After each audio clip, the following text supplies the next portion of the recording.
whiskey? Yeah. Wow, I'm drinking coffee. See, cheers. Well, man, it's like 8 p.m., so, I Yeah, think, it's dark already, so let's get it going, right? I mean, come on, it's Tuesday and I'm a jazz guitar player. What should I do? I mean, come on, Liquor is a solution. that's the solution.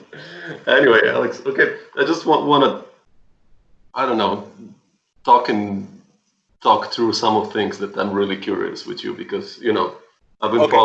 following you now for a really long time, and I have all the albums. I'm a huge fan, and Oh, and also the Fat, although the last records are amazing, So, but my first question is like you're kind of or let's say now really involved in this fusionish scene, but you studied first classical and then jazz, right? yeah.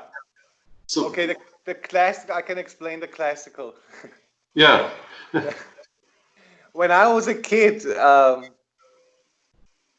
long time ago. When I was a kid, I knew I wanted to play an instrument, okay, and and, and I made a choice. On my mind, there were three instruments, and seemingly I had a very analytical mind at an early age because my instruments of choice were guitar, trumpet, or snare drum. okay. So then I thought about it and I thought, okay, yeah, but if I play trumpet, I can only play melodies. If I play snare, I cannot play any melodies and no chords. So that's why I took the guitar. And later on, when I thought about it, I thought, wow, that's actually what a big mistake. I should have learned trumpet or drums. Anyway, but then my mom asked back in the village where we were living before we moved to Vienna if I could get some lessons, and they said no. Only you have to be 8 years old or 7 or whatever. I was 6 years old, Oh, so I okay. had to wait. And then we moved to Vienna, and my mom found out that there are local music schools, and these music schools offer classical guitar. So I wanted to Okay. learn guitar, but I received classical guitar lessons. That's the same with me. Yeah. Okay. Yeah. Yeah. So fortunately, I had a really great teacher who was really sweet, and I really sucked. Like really, yeah, Seriously? yeah. I mean, I had my moments when I practiced a little bit, but these moments were way too short. And at a certain point, I grew. When I was growing older and I already could formulate my interest a little bit more, then it was kind of clear that I should pursue another direction. Oh, But I did it for 6 years. wow. And Classical. I clearly remember I had a tough time playing with a pick because I was used to finger style. So then I got the pick. Okay, that was okay for single lines, but for chords, I still had to use just my fingers. And it took me a long time until I could finally do the hybrid picking. Yeah. Now it's the other way around. If you give me a guitar, the first thing is I go into my pockets looking for a pick. If I don't have a pick, yeah. I mean, of course I can play something, Sure. but I feel somewhat naked. So it turned around. But do you remember the moment when it happened that you said like improvisation or jazz? This is the thing. I mean, I remember my moment. What was that thing for you? What? Um, well, one thing is my stepfather gave me a Joe Pass solo record when I was around, I would say 13. Oh, like virtuoso those. Yeah, one of the virtuosos. I Yeah. think How High the Moon is the first one Oh that yeah. I That's incredible. and Yeah. and and being that young and having no clue about jazz, I can tell you a couple of experiences. So Oh there yeah. are some Please. stories. Yeah. Please. Please. Please. So one was listening to that, but not knowing the language of jazz. I thought Joe Pass is an absolute genius, which he still is. But I thought he was the inventor of walking bass. All the formal things Yeah. that you do as a solo guitar player. Well, of course you play walking bass. Well, of course you do this or that. I didn't know that. So I thought, wow, this is amazing. I mean, only later I found out, oh, he's using elements that are already existing in that. Yeah. But I was curious. about that, how he, like what he was doing. Because I never looked at music I didn't have any jazz education, jazz knowledge. I never knew that in music there are so many elements that you can just take. Yeah. Would be the same if like trading force, if you don't know about that concept and you see somebody doing that on a jam session, you go, wow, these guys Yeah. are really connected, right? That's true, actually, yeah. Only to find out later on, oh, everyone is doing it. Okay, I get it. Anyway, not to diminish Joe Pass's genius, he's still a genius, but that got me interested. Then another thing was, we used to have that Austrian pop star Falco, Rock Me Yeah. Amadeus. Yeah. And back in the day, he was invited to a TV show. And I think when he was at the peak of his career with Amadeus or whatever. Amadeus, yeah. Yeah. And he came there, and what did he sing? Girl from Ipanema. No, seriously? Yeah, he did. Yeah. And I really liked that song. And I thought, oh, this is so cool. And then when I took my first jazz guitar lesson, the teacher asked me, so what do you want to learn? I said, I want to learn Girl from Ipanema. Well, I was 14. So No, at but least it's a heavy song. It's not the bridge, it's really heavy. I mean, it's it is a heavy, I difficult, mean, for a beginner. song. And even the A part, where because you have to switch scales to make it Yeah. somewhat sound jazz. So that was also one thing where I wanted to improvise and then when my teacher played over it, I thought, wow, he can just play it. I will never be able to do that. And another thing that I recently remembered was I once, also around that age, I went to a drum clinic. There was in Vienna, there was a drum clinic. I think Jerry Brown, the guy who's doing the backsticking thing, he did a drum clinic from the local drum shop. I went there and he just played drums by himself, like a drum clinic. It was my first drum clinic. And I didn't know anything. But what I could tell is that he was a really great drummer. And I thought, on my way home, I thought, okay, I'm gonna start practicing guitar now. I will take it seriously because I want to play with people of that caliber.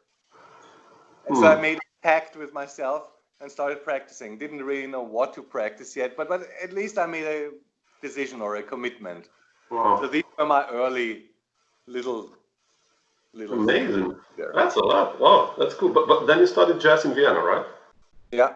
Yeah. So at first I took private lessons from different teachers, and then I had a pact with my mom because I didn't finish school, and that it took me a long time to convince her to not finish all 12 years of school. So I only did 10 years because I told her, look, can we make a deal? If I make it to the conservatory, you had to do an audition, and Yeah. this audition process, public school, so usually there are 40 applicants and they only have 2 or 3 spots. If I make it to that conservatory, then I can quit school, right? And she, in a weak moment, she agreed to that. So what did I do?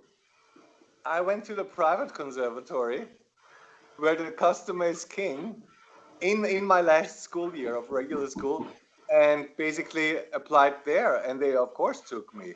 So then I went home, and my mom didn't really know that there was a distinction between Sneak. private and public. I said, look, I made it to the conservatory. So I could finally quit school. I also applied then to the public conservatory and eventually made it there a year later. That's so funny. So that's how I got started with jazz, and then like everyone else, you start listening to records. Yeah. You have to educate yourself in that music and all those icons who paved the way for us, or not paved the way. I mean, who just made Yeah, such an for sure. impact. But who did you listen to in the beginning? Hmm? Who did you listen to in the beginning? Like, So first Joe Pass, and then later on I discovered Mike Stern, yeah. who I really liked. And back in the day I had a Sony Discman, and there were certain cassettes. No, not Discman. Walkman it was called. Walkman, yeah. Certain Wow. couple of cassettes I could have as well just glued the opening, because I never changed it because it was auto reverse. So whenever it reached the end, it went backwards. So first, Stern and Schofield. There were two records from Schofield that I really listened a lot to. And I had a neighbor who knew much more, and he had a huge record collection. Oh, I think you should listen to Pat Metheny. You should listen to, and I always went over and we just listened to records. Oh, wow. So that was a really good part of my education, just listening to it and knowing what's out there. Because at that age, you might think you invented something, only to find out that somebody goes, "Oh, I think you would be really interested in XYZ, whoever who did that 40 years ago." That's true, actually. Yeah. And yeah, so that's how I expanded my universe a little bit. And then of course, and whoever is listening to this shit here on YouTube, well, Samo and I grew up pre-internet. There was no YouTube where you could just type in a name. And back in the day, even if I went to the record shop, I mean, it didn't mean that I would find that artist there. So sometimes when I knew, oh, somebody from a magazine, somebody has a new album coming out, I had to order it, and it took sometimes months. Nowadays, all you do is you go on YouTube. You don't even have to buy it anymore. I mean, you just go on Spotify or whatever. Let's not talk about that either. But do you notice how much more respect, at least I had, towards the CDs you bought? You know, for me it was like, I don't know, I started also with Stern, you know, and Schofield and all these guys. It's kind of, you know, and I bought like, I don't know what it is, Mike Stern record, and that was like, you know, I checked the booklet like zillion of times when listening. Oh, Vinny Colaiuta is playing, you know, and stuff. Yeah. Now it's just like you just buy an album and it's like, okay. Yeah, it's, you know, it's less personal. It kind of, in a way, it's. Yeah, I think that is a problem, because there are certain CDs or certain recordings where it might not get you in the first moment. That some recordings just take a couple of listens to familiarize yourself with that, and then you love them. Maybe you don't get to the point, but in our days we valued each, because we didn't have unlimited funding, right? So I went to the record store and bought 4 albums. Maybe I only liked 2 on the first listen and the other 2 not so much. But then you just keep listening and you find those little jewels that are hidden. Or basically, you give yourself a chance to grow, to learn to appreciate what's actually in there. Yeah. So now if someone says, "Hey, let's meet," or no, nobody's meeting nowadays. Even pre-corona, I can send you my entire iPod library. Let's say 160 or 200 gigabytes, or however big it is. What are the chances that those people who share their libraries really listen to all that music and listen intensely? Because listening is I think, at least 50% of musical education. I mean, practicing is important as well, but if you don't listen, you don't know what's going on. So therefore, it's kind of chances are very, very slim. And I once read an interview from his name, 9 Inch Nails. Trent Reznor. Trent Reznor. Yeah. He kind of complained that some people were critiquing his new album faster than the actual album is. So he posted somewhere, let's say the album is 50 minutes. If he already gets complete verdicts after 30 minutes or 20 minutes, that means they could not have possibly listened to the whole thing, but they are already critiquing it. And that pissed him off. I hope I'm not misquoting him, but it doesn't matter. It's about that concept. So But did you transcribe like Stern and Schofield, like made transcriptions? Yeah. Well, first I learned it by ear, because Stern is so melodic, so I could sing it anyway and just learn it somehow. With Schofield, it was a little bit more difficult, and I remember there was one Schofield solo that was my first transcription. No, my first transcription was Mike Stern when he played My Romance. And I transcribed the head, and then later on I found out, oh, it's the melody that's in the real book anyway. I wasted my time. Anyway, then I transcribed Schofield and realized it's difficult to write it down. Yeah. It's easy to mimic something with your ear because you don't really know what it is, but you can kind of play along. But then if you have to make a decision on the rhythms, what is it actually that I'm trying to write it down? So that was my development. Then I realized, okay, from now on I will write everything down because then I have to really think hard, where does that fall rhythmically? Oh yeah. That took me a while because many people just do it. Hey, send me tabs. I can't. I mean, when I read that, do you have tabs for that? No, I don't have tabs for that. Transcribe it. That's where you learn. I sound like an old fart, and I realize it, but that's okay. I'm the same, Alex.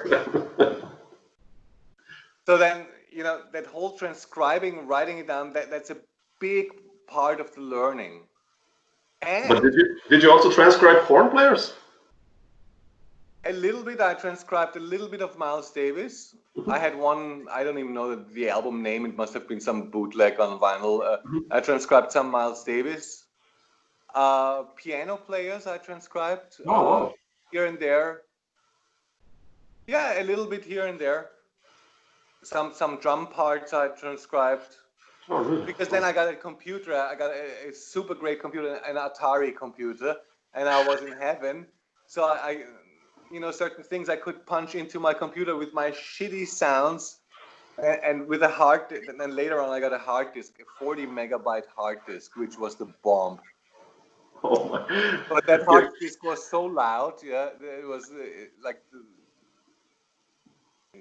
I mean, tough times back then. Tough. I think if someone hears Atari nowadays, oh no, they're coming back now. I saw the other day there was like a remake. You remember ZX Spectrum? Yeah. They remade this now, and they're selling the games and the new thing like a console. Yeah. It's incredible. But anyway, yeah. But and then I also read you went to Berkeley. Yeah. So then I finished the conservatory. And I went to Berkeley because I went to Italy. In Perugia, they had a workshop where you could win a scholarship. Oh yeah, I remember those. Yeah. I went there, and then they had auditions for a scholarship, and I won some money. Not everything, not the full tuition, but I won something. And they told us, well, you can also send in a cassette to get more. So I sent in a cassette, got a little bit more. And the remaining money I got from the Austrian government. So for me, all in all, I didn't pay anything. It was a full scholarship. It wasn't a full scholarship from Berkeley, but it's always, of course, on your website or somewhere you would write, I had a scholarship, which is true. Yeah. So yeah, I did 2 semesters in Berkeley. Wow. And that was a culture shock for me. It was my first time in the United States in 95. 95. Okay. And yeah, that was interesting. In Europe, they were already environmentally and a little, let's say, conscious. Whereas back then in Berkeley, they had the big cars, like in Boston, big cars. Yeah. Always kept them running so that the AC keeps running inside. No recycling.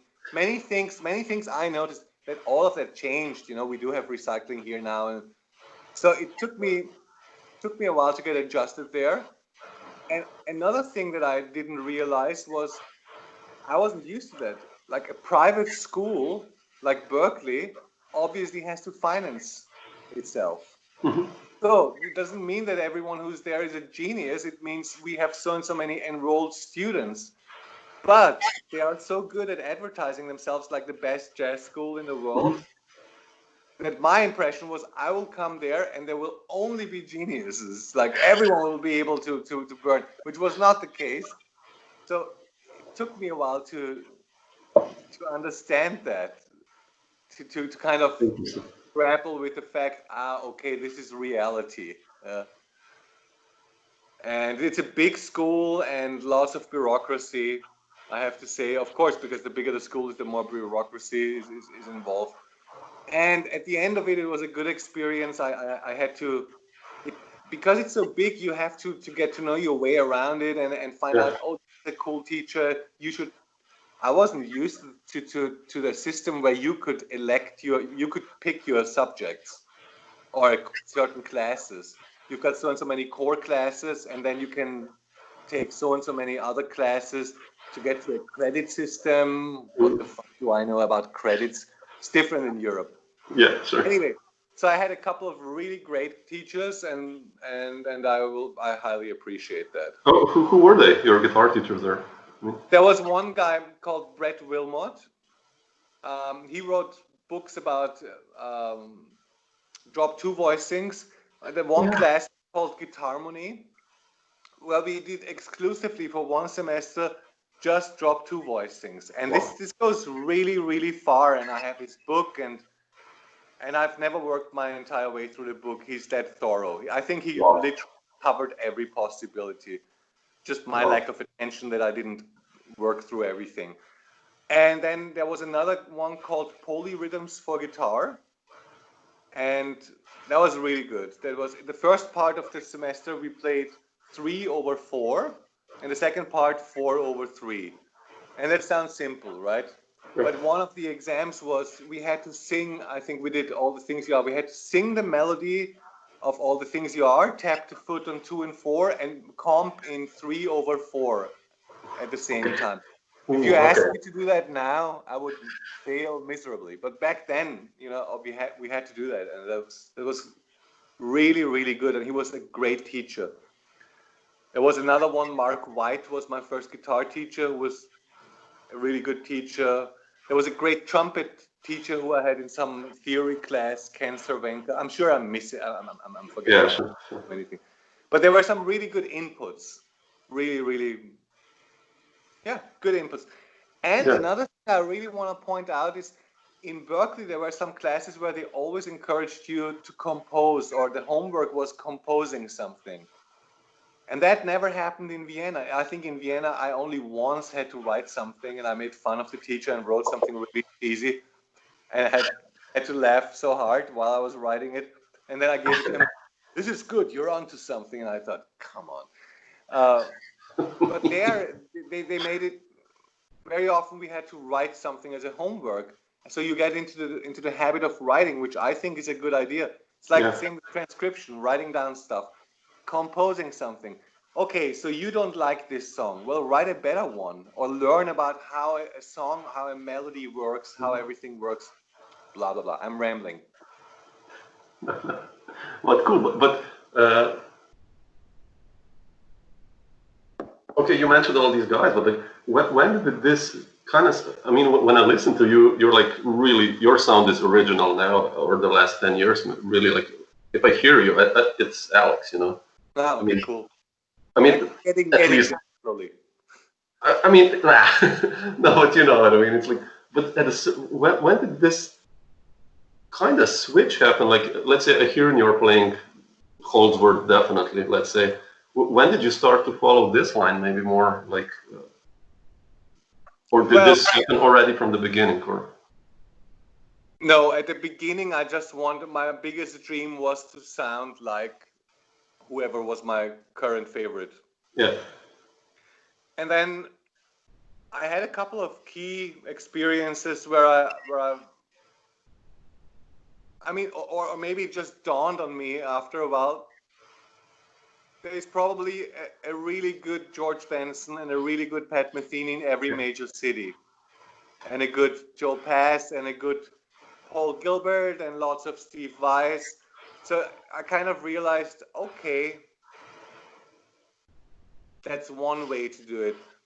And then I realized all the guys I like are original. Like they have something that you can recognize, or like a trademark or a sound. And then one thing was I watched a Joe Zawinul documentary where he describes that somebody told him, Joe, why are you playing? You sound like Oscar Peterson. Stop that shit. Yeah, like when he was still playing with what's his name? I'm blanking out on everything. Cannonball Adderley. Cannonball, yeah. Yeah. And then he in the documentary he said then he took acid, and after that he never played like that before. So I thought I have to take acid. Didn't have any access to acid, so I tried to do it without acid. But after a while, I think what happened is you realized everyone has their own taste. Well, first of all, everyone is different. Everyone has a different touch. I give you my guitar, you sound like you. You give me your guitar, I sound like me. Yeah. Yeah, sure. Certain things of the guitar will come out more. Like if it's a Strat, you will hear it's a Strat. We know that. But apart from that, everyone has their own touch. And then everyone has their own taste. So I like certain things, maybe some weird chords that somebody else might find ugly, or the other way around. And the same goes for lines. Like something that's interesting to me might be absolutely gross to somebody else. And I thought all I have to do is just follow my taste. What do I like? I should just kind of come up with stuff that I like and be my own man. Like I think Wayne Krantz said it in a, I don't know if it's still on YouTube. There was a YouTube clip from a workshop. I only saw that later on, where they asked him, so yeah, you're playing is so personal. How do you do that? And he said, well, I'm a grown man. I don't want to sound like anyone else. So I had to throw everything away and start from scratch and build my own vocabulary. So I didn't throw everything away. I have to say I wasn't that strict. But I also heard stories from Alan. Alan, for instance, in his early years, whenever he practiced and he played something that sounded like bebop, he stopped and said out loud, avoid. There must be That another could be way. totally Alan. Yeah. So he could do that because he back in the day, and he also played the blues or whatever. He played in, I don't know, some blues bands or cover bands. All that's not really documented. Yeah. But at a certain point, he just made the decision. No, I don't want to sound like that. Yeah. Yeah. So it's still happening with me. I hope at some point that it will be like really clear. You know, everyone has influences, and I stand behind them. Absolutely. I will not deny that I was a huge Holdsworth fan and transcribed lots of stuff. I don't have many licks of his, but I have some No. material. And I also survived playing in front of him because we were friends. And one time I was talking to him on the phone. Only After you met him and you knew him. yeah, we were in touch quite a bit. So we were talking on the phone. And I said, "Well, I have to go now because I'm playing at the Baked Potato." So I'm getting ready. Arrived there. Who's there? Alan. And I thought, "Fuck yeah!" I have those 2 or 3 Alan licks. Some maybe not verbatim, but very clearly stolen.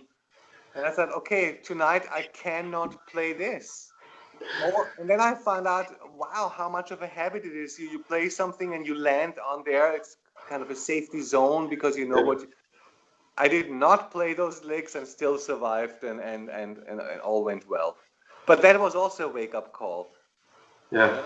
If you stand in front of the original and you go, okay, no, I'm my own man. I have to say something personal, something original. Yeah. Yeah. Did you ever play with him or?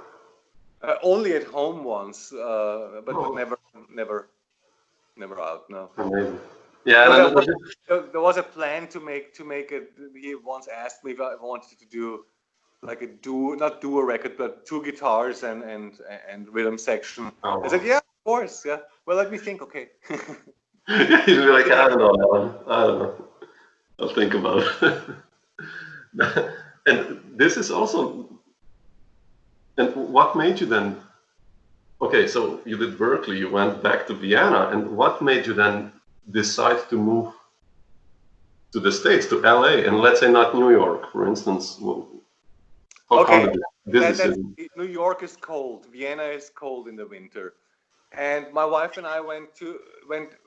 So we thought about the States. My wife has an American citizenship, so there were no legal issues because we were married. So then we thought, okay, what are the possibilities? New York, Nashville, or LA, like the major music cities. So New York is cold, Nashville is small and has that country connotation. You would probably end up with Bela Fleck and the Flecktones anyway. So. Yeah, I might just play banjo. Who knows? I don't know. I mean, there's probably like there are 2 million other things going on in Nashville. I don't know. Yeah. But we gave LA a shot, and while we were still living in Vienna, we visited LA for 2 weeks in February, and you know what? It was really warm outside. The sun was out there, and in February in Vienna is rather dark, cold, different. So then we thought, okay, let's give it a shot. Let's give it a try. Let's move there. And of course, in those 2 weeks, we watched so many concerts and tried to learn a little bit about this place here. So we just thought, okay, let's give it a try. And why did I move? I felt like it was time for a system reset. Let's try something new. Yeah. I didn't want to get too comfortable in Vienna. I was doing well. I had my teaching position and I had lots of gigs. I could choose, basically. I didn't have to take every gig. And that's not necessarily a good thing because, I don't know. I wanted to stay hungry. So we tried that out and moved to LA and didn't know anyone and just gave it a shot. We saved money, obviously, because when you move somewhere, nobody's waiting for you. And here I am 16 years later. Wow. But was it hard in the beginning to establish the musical relationship? I mean, did you know some musicians at least, or? Not really. No, not really. I had a big ace up my sleeve because I was already playing with Terry Bozzio, who was living in Austin at that time, but who was coming to his drum company, DW, which is close to LA. Oh, okay. I asked him if he would play with me at the Baked Potato, so that was my way in. So that helped quite a bit because if I would have just come with anyone, then it would probably have taken me years, and then you have to go to so many jam sessions, and which I did as well. But then I came with my band with Terry, so basically entering at the highest level, if you want. So for a while we played regularly at the Baked Potato. So that, with Terry, and back then Doug Lunn, who already left us. Rest in peace. Later on with Jimmy Johnson, a couple of gigs with Jimmy Johnson, and then the whole project was hacked because then Terry was only doing solo playing again, just fine. Yeah, so that was my way in, but that also took a while. Maybe I did that after 9 months or so. So the first couple of months are obviously hard because you find an apartment and you try to get some footing somewhere, right? Find out places that you go to and then keep going there, and becomes a little bit expensive. Yeah, whatever. How did you? I mean, Terry was probably one of your heroes as well, right? In a way. Yeah, absolutely. Yeah. How did you because I mean, I've read, but I never found out how did you actually hook up with him? Did you just give him a call for that project? No, a friend of mine, a saxophone player, Gerald Breinfalk, he met Terry somewhere at a festival, and they got talking, and Terry said he wrote 5 movements for woodwind quartet and string quartet. And he really would like to do that. And Gerald said, well, I can easily organize that because I know all the guys in Vienna who can easily play that. And then they also had the idea, well, you know, we can do this, but maybe we can also write something where we can really improvise, because Terry's music was written out music. All composed, And then Gerald asked me to join that group. So I wrote some songs and we played as a trio, and that became BPM, Bozzio, Breinfalk, Machaceek. And later on we did a record with that band, and then we also toured twice in Europe, a little bit small tours. And that's how I got to know Terry. And then when I moved here, then I mean, we still stayed in touch because we liked each other quite a bit. So that was good. And did also I mean, you played like with I don't know. I was checking the records I have of you, and you know, YouTube footage and all that. You've been playing like with some of the world's best fusion drummers, right? Yeah, I Like, would say so. I mean, in the last 20 years, like, I don't know, from Chad Wackerman, Virgil Donati, like, also, you played also with Planet X. Yeah. How did that connection then happen? Like, through Bozio also, you got in No, touch with no, no, no. Virgil, or? Uh, well, when people became a little bit aware of me, here in LA, I think Virgil was looking for a guitar player, and I don't know. I think Brett Garsett recommended me, Oh, wow. or somebody else. So Virgil just contacted me over MySpace back in the day. Oh, yeah. If I would be interested, and then I joined his band and first played with his band, and then he asked me to do a Planet X tour, and that's basically, I mean, Virgil's band and Planet X is not so much of a difference, Yeah. except that Planet X is more with Derek Sherinian and maybe a little bit more less improvising, let's say. Yeah. There is improvising, but it's more written out. Quite interesting. No, he just contacted me, and that was my connection to Virgil. And then once I played with him in his band, then he asked me to join Planet X for a brief moment. I mean, it's hard to join a band where there is a strong original guitar player like Tony McAlpine. Yeah. You can only lose. We played in Greece, and what I read from some people, I mean, of course, people are nice to your face, but then they write, well, I miss Tony so much. Well, of course you miss Tony because he wasn't there, yeah? Sorry that it was only me, yeah? Oh, and by the way, I'm not playing like Tony. No, I'm playing like me. So Yeah. that, But that's, that will always happen to you if you substitute someone. yeah. But you felt always then like a substitute there, or in a way, or Say it again. you always felt like a substitute in that group, or Well, if a band already has a history and you are yeah, playing now, but you're playing old material, then you are yeah, not the original basically, line. yeah. Same with UK. When I played with UK for such a long time, on certain songs, Eddie Jobson asked me to Yeah. play the original parts please play the original solo because Oh, it's what's the song needs that. yeah, So of course you do it, yeah. Yeah, and then people go, well, he's playing the original solo. They don't know that I actually signed a contract where that states you have to play this solo note by note. that's And amazing. I was fine with that, you know, as long as it's clear. This is my job. Yeah, Yeah. So but let's say with Planet X, I mean, or for a matter of fact, now your compositions also like, or how do you cope with a? I mean, I have a couple of Planet X records. How do you cope with those structures that you improvise? Let's say, really, can you be relaxed over those structures, and then Virgil's playing like 16 there and 11 there and 9 there, and the structure is 27, 16 or something? I don't know. yeah.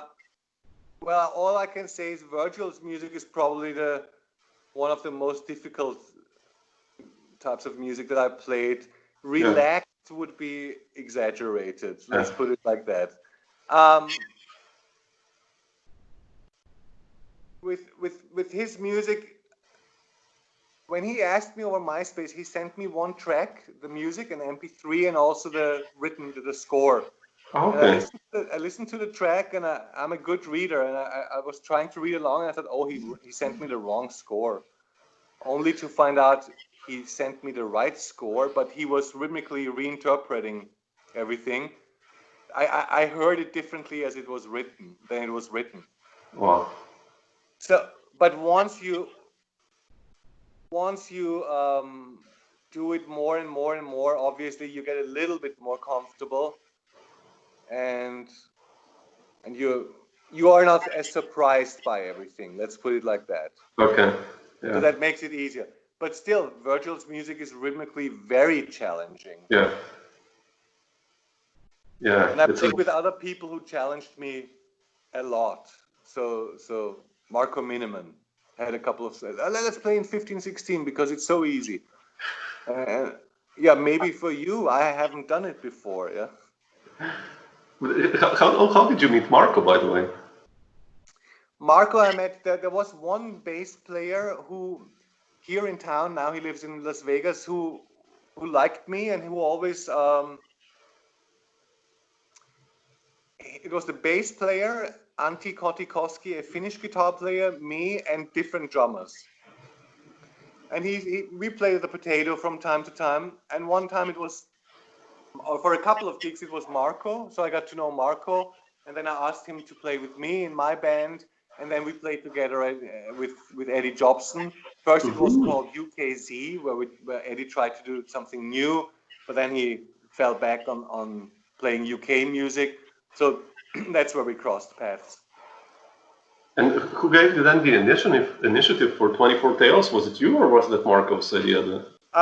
Both. I asked Marco if he has a drum solo because I still want and will do an album with different drummers, like recomposing to drums, but with different drummers.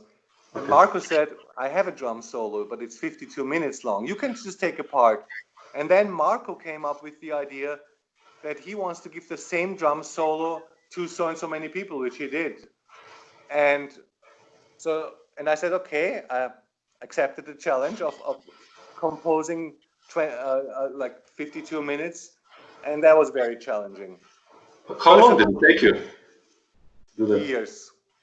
Wow. I mean, all in all, I always had phases of intense work, and then I took a break. Maybe because I had to tour or do something else, but all in all, it took, I think, over a span of 3 years, I finished it. But I didn't work 3 years, maybe half a year or 5 months. But you know, you have 10 minutes, and then you go, great. But then when you come back to it, you go, fuck, I still have 40 minutes.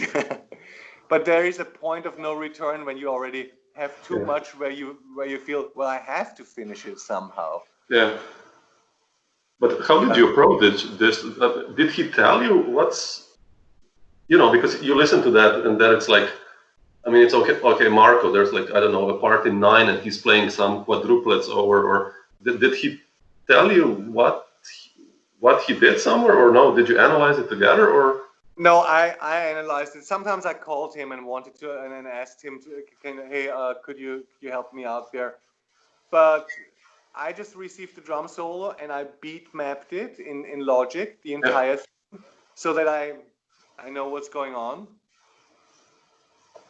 He did later on for other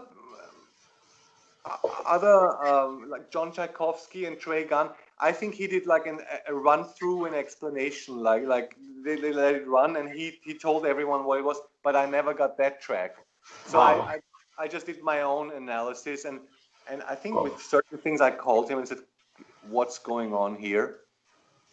And then I thought, okay, this is a very long drum solo, so how can I approach it? So that's why I chopped it into, this is idea number 1, this is idea number 2, so it became 24, not 24 different ideas, but 24 sections for me that made sense to me. To work it, yeah. And that was easier also in terms of, like, if you would open a Logic arrangement with that much and you want different sounds everywhere, that would be too many tracks and you would just go crazy. But if you have like a small section as an arrangement and then piece it together later, that makes it a little bit, psychologically, it makes it a little bit easier. Yeah, definitely. But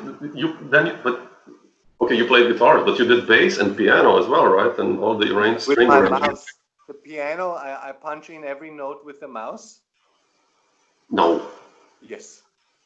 But there's like, what is that?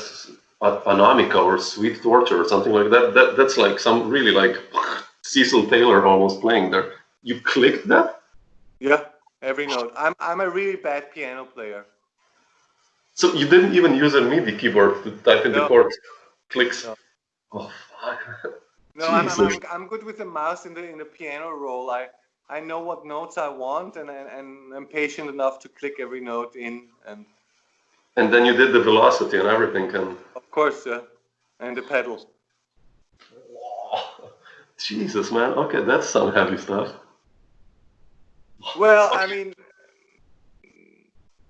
I always felt like I cannot ask somebody else to, like, I can't afford to ask somebody else. If I hire somebody and say, okay, play what I wrote, or play something, because it's really difficult stuff. Yeah. I feel like I'm torturing those people, demanding certain things over already a complicated foundation. So I thought, let's just click it in.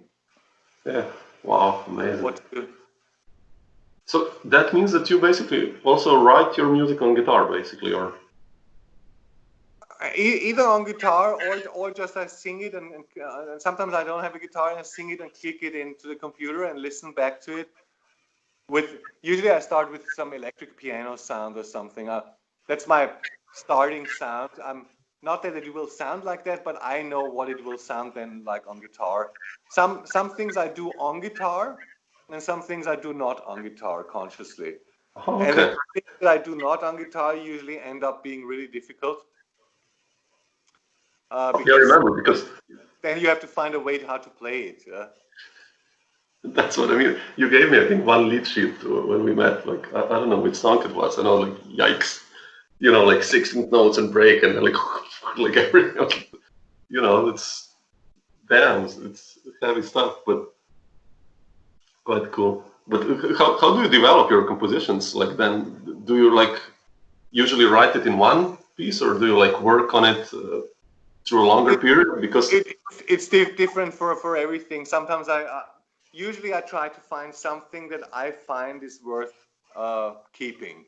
So yeah, if I can remember it the next day, if I did something either on the guitar or just I usually quickly put it into the computer and save it. So the next day I can go and listen to it if I still like it. If I still oh, like okay, it, that's a good omen. And then go from there. Sometimes it's in one run. Sometimes I have two sections and it needs something else. Well, then I will yeah. fill that up different. Do you sometimes listen to other music to get inspiration, or no? Always, yeah. Yeah. Always, yeah. Okay, I do that as well. Yeah. Okay. Good. I mean, there,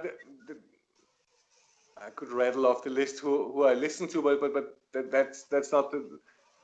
Sometimes when I feel I'm not working enough, I listen to Frank Zappa, Oh yeah. because whenever I listen to Zappa, I feel, isn't this amazing how many arrangements he made for the same songs with different bands, but like literally different arrangements of the same Yeah. song, and back then everything handwritten.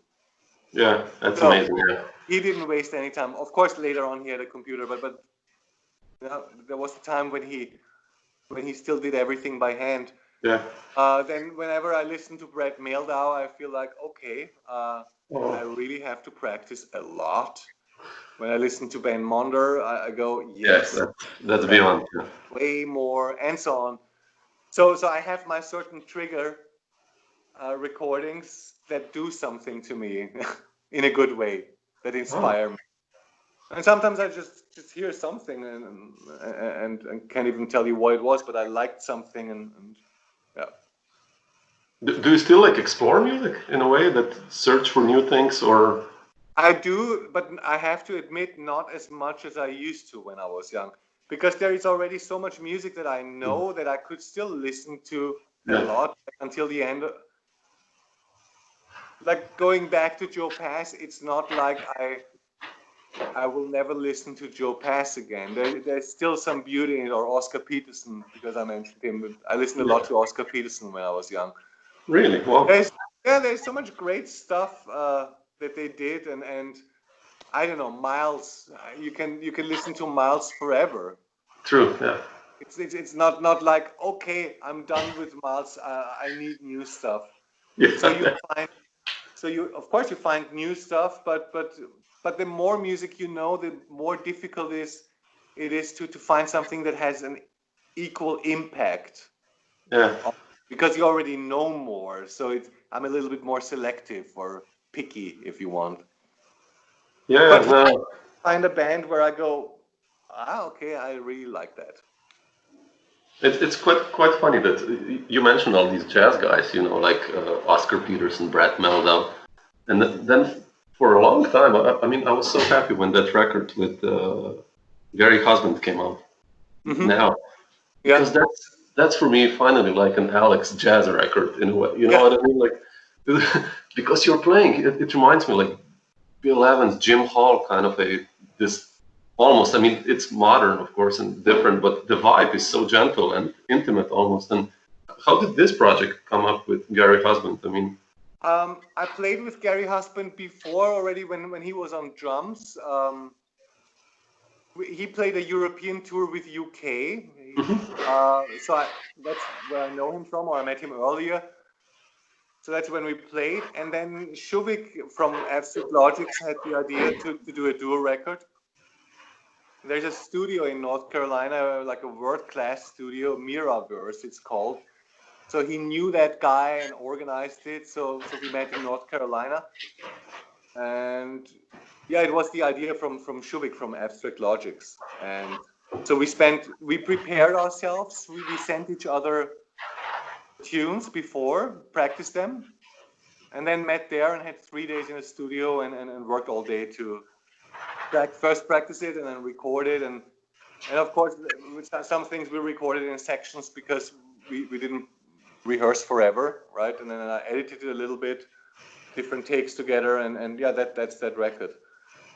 oh, And yeah, I'm also proud of it because it's the first album where I'm not playing distorted. There is not one distorted note. Yeah. yeah, that's what I mean. It still sounds as you, but it's like really still has this lyrical fluid legato flow, but it sounds like really more jazzy.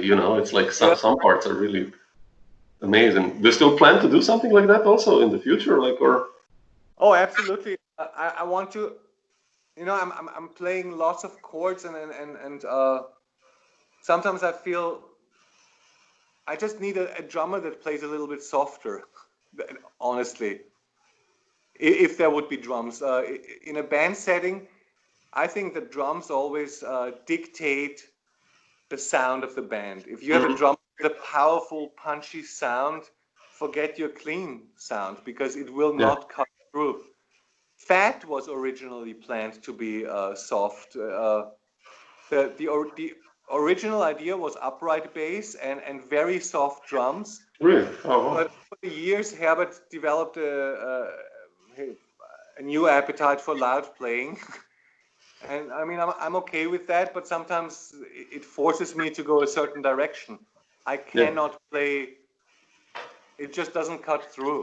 So when he's not saying when he's playing powerfully, the only way to kind of survive or make yourself heard over that is just yeah, step on the distortion Yeah. pedal, cut through.